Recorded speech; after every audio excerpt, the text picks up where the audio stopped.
गुरुर्ब्रह्मा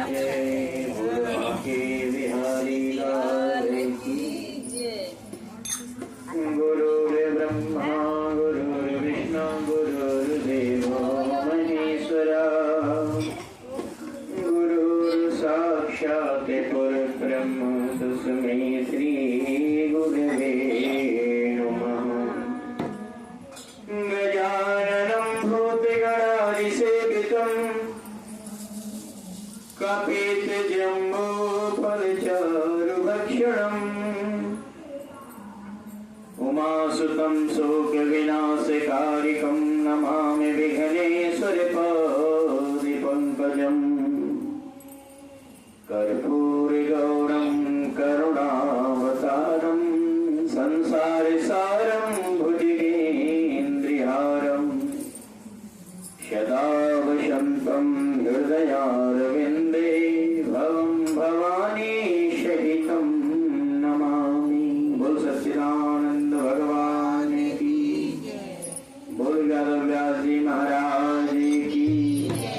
श्री कृष्ण गोविंद हरे मुरारी हे नाथ सुदेवा। श्री कृष्ण गोविंद हरे मुरारी हे नाथ सुदेवा। हे नाथ नारायण वासुदेवा। हे नाथ नारायण वासुदेवा। श्री कृष्ण गोविंद हरे मुरारी हे नाथ नारायण वासुदेवा। श्री कृष्ण गोविंद हरे मुरारी हे नाथ। बोल लक्ष्मी नारायण भगवान की। दिगद्दी के रक्षक हुओ हनुमान जी। लैके गदा चहोर से ध्यावो। जो कोई दुष्ट निकेतन आवे ताहि महाप्रभु मारी भगावो। जो धरि ध्यान कथा सुनी है ताके धन धान्य और पुत्र बढ़ावो। और विनती हमारे यही हनुमान जी। छोड़ी के गढ़ी तुम यहाँ चले आओ। कथा प्रारंभ होते है सुनो वीर हनुमान। राम लक्ष्मण जानकी सदा करो कल्याण। बैल चढ़े शिव जी मिले गरुड़ चढ़े भगवान। सिंह चढ़ी माता मिले तेरे पूर्ण सारे काम। राधा वर और सियावर दोनों एक ही नाम। कृष्ण चंद्र ब्रज में बसे राम अवधे के धाम। राम कृष्ण दो एक हैं बातों का है फेर। जो जिसके भावे हृदय ताकी माला फेर। बोल गोविंद भगवान की। बोल कार्तिक महात्म की। तुलसा महारानी की जय। कार्तिक मास की पावन पवित्र कथा में कल आप लोगों ने दीप महोत्सव का बड़ा सुंदर कथा श्रवण किया। दीप कैसे जलाते हैं, दीप कहाँ जलाते हैं, दीप क्यों जलाते हैं। इसमें एक कथा और आई थी कि लक्ष्मी जी आती नहीं है और यदि आती है तो उनको स्थिर रखा कैसे जाए। नारद जी पूछते हैं, कहते हैं राजा पृथु से कि हे राजन, व्यक्ति लक्ष्मी आ तो जाती हैं लेकिन उनके आने के उपरांत घर में शांति बनी रहे, परिवार में शांति बनी रहे और व्यक्ति अपने जीवन में सुख का अनुभव करे, ये कैसे संभव होगा। क्योंकि लक्ष्मी जी तो बड़ी चंचल है, कुछ ज्यादा हो जाए तो आदमी का अलग ही भाव बदल जाता है, कम हो जाए तो खर्चा रुक जाता है। तो उनकी स्थिरता बनाए कैसे रहे, इसके लिए मनुष्य को क्या करना चाहिए, क्या अनिवार्य है। नारद जी राजा पृथु से कहने लगे कि एक बार माता लक्ष्मी जी ने सभी देवताओं के सभा में आकर के खुद ही ये बात संबोधित किया कि मेरा प्रमुख निवास स्थान वहां से कोई नहीं हटा सकता। किस जगह से? कहते हैं कि जिस परिवार में विवाह के उपरांत पुत्र अपने पिता माता का पालन पोषण निरंतर करता रहता है, उस परिवार में मेरा सदैव वास होता है। जो पालन पोषण नहीं करता, अनादर करता है, मैं उस घर को शीघ्र त्याग देती हूँ। जिस घर में बहू सास ससुर आदि बड़ों का कहना न मान करके मनमानी करती हैं, वे स्वामिनी बन करके स्वयं अपना शासन चलाती हैं, उस घर को भी मैं त्याग देती हूँ। बहुत ध्यान देना। कहते हैं कि पैसा तो आ ही गया, आदमी आगे बढ़ भी रहा है, लेकिन फिर भी आदमी के दुखों का कारण क्या है? कोई कह सकता है मैं सुखी हूं? नहीं कह सकता। क्यों नहीं कह सकता? क्योंकि सुख भोगने का जो कर्म है वो ये कथा बता रही है, और ये कर्म, ये लक्षण आज के युग में पाए नहीं जाते। कहते हैं कि जो अपने अतिथियों की सेवा नहीं करते, जिस घर में अपने बड़ों को नित्य प्रणाम नहीं करते, जैसे माता पिता वृद्ध आचार्य अतिथि गुरु ब्राह्मण का सम्मान नहीं करते, ऊपर से उनकी खिल्लियां उड़ाते हैं, उस घर को भी मैं त्याग देती हूं। जो कन्या स्वयं आत्मक्रय करती है, पूजा पाठ नहीं करती, वेदों का निरादर करती है, उस घर को भी मैं त्याग देती हूँ। जहां गृहिणी रसोई बना करके मन पवित्र शुचिता पवित्रता से नहीं रखती हैं, उस घर को भी मैं त्याग देती हूँ। अब आजकल भैया जमाना इतना आगे बढ़ गया कि चप्पल पहन करके बनाओ और पंडित जी को परोसो। पंडित जी कहते नहीं खाते, के पंडित जी के तो नखड़े ही बहुत है।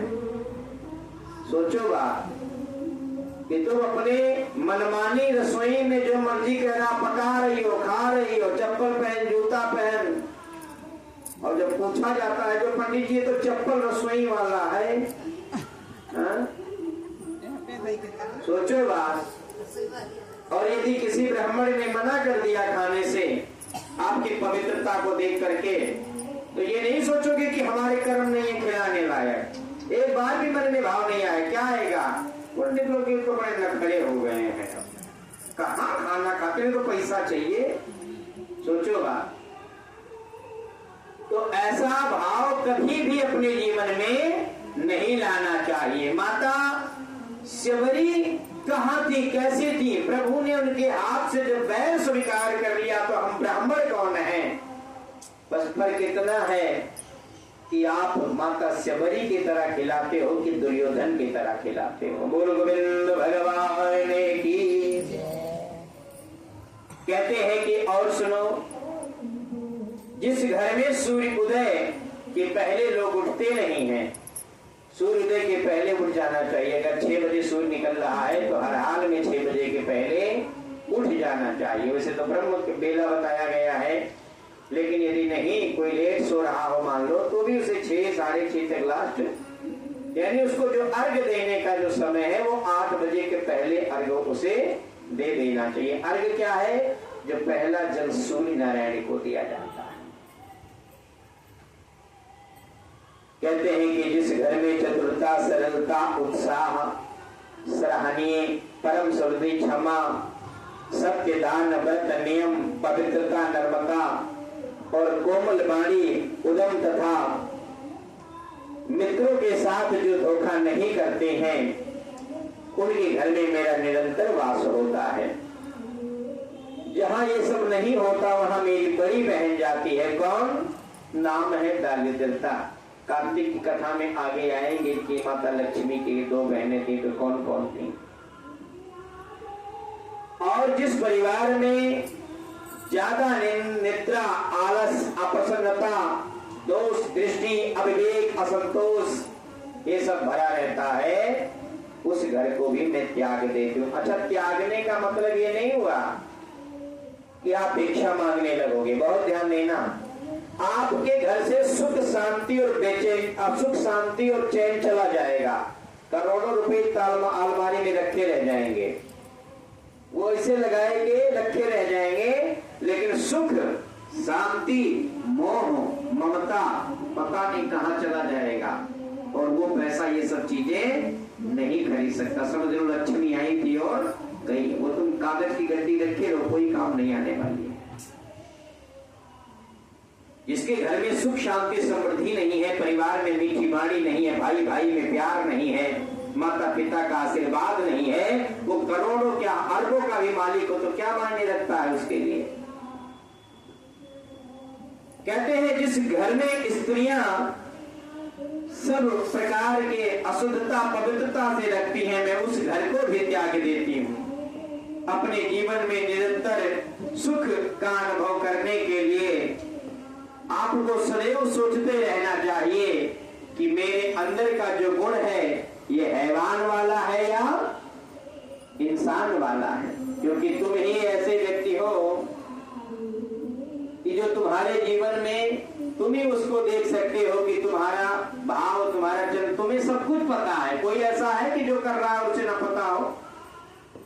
कहते हैं कि तुम दूसरे को कुछ बताओगे तो वो जानेगा, लेकिन वास्तविक रूप से तुम क्या हो, तुमसे बेहतर तुम्हें कोई नहीं जान सकता। इस प्रकार के वचन को सुन करके श्री सुखदेव भगवान कहते हैं कि निरंतर अपने जीवन में सदाचार करना चाहिए, और जब भी रास्ता भटके तो भगवान से प्रार्थना करना चाहिए कि प्रभु, वैसे तो धन भी इतना देना, लिखा भी है कि साईं इतना दीजिए जामे कुटुंब समाए, मैं भी भूखा ना रहूं, साधु न भूखा जाए। प्रयत्न करो, भगवान की कृपा बनी रहे, सुख चैन सद्बुद्धि और प्रेम से नमक रोटी भी खा लिया जाए परिवार के साथ बैठ करके, तो तुमसे बड़ा धनी संसार में कोई नहीं। ये कौन मानता है? ये वेद पुराण मानते हैं। यदि आप नहीं मानते तो आपका जीवन है। कहते हैं कि प्रभु 3 चीजें किसी की प्रतीक्षा नहीं करती हैं। कौन कौन सी? समय, जो समय हम गंवा रहे हैं, ये समय नहीं गंवा रहे हैं। ये अपना ये सारी दीपक बंद कर दो, तो इसमें एक माचिस की तीली या पानी डाल दो सब में। बोल गोविंद भगवान की। कहते हैं कि समय, मृत्यु और ग्राहक, ये तीनों चीजें किसी के इंतजार नहीं करते। हम समय नहीं व्यतीत कर रहे हैं, हम अपना जीवन व्यतीत कर रहे हैं। हम अगर 1 मिनट भी व्यर्थ में गंवा रहे हैं, 1 घंटा भी चुगली चाय में गंवा रहे हैं, 1 घंटा भी बेविचार में गंवा रहे हैं, तो हमारा समय नहीं, वो हमारा जीवन नष्ट हो रहा है। वो 1 घंटा वापस आने वाला नहीं है। ये बहुत ध्यान देने वाली बात है। कहें 3 चीजों को सदा याद रखनी चाहिए: सच्चाई, कर्तव्य और मृत्यु। मुझे करना क्या है? वो सच्चाई के पद पर रह करके करना है। और एक बात निरंतर याद रहे कि हमें मरना भी है, यहाँ परमानेंट नहीं रहने वाला। क्यों? क्योंकि आया है सो जाएगा, राजा रंग फकीर, और कोई सिंहासन पे चढ़ा तो कोई बंधा जंजीर। बोल गोविंद भगवान की। और 3 चीजें तुम्हारी कोई चुरा नहीं सकता, वो चीज तुम्हारी अनमोल है। कहते हैं बुद्धि, तुम्हारी बुद्धि कोई चुरा नहीं सकता, तुम्हारा चरित्र और तुम्हारा हुनर, टैलेंट, ये कोई नहीं चुरा सकता, और चुरा भी लेगा तो उसके पास बढ़ बेसर जाएगा पर तुम्हारे पास घटेगा नहीं।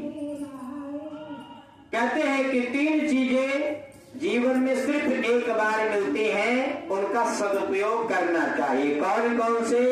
माता पिता और जवानी।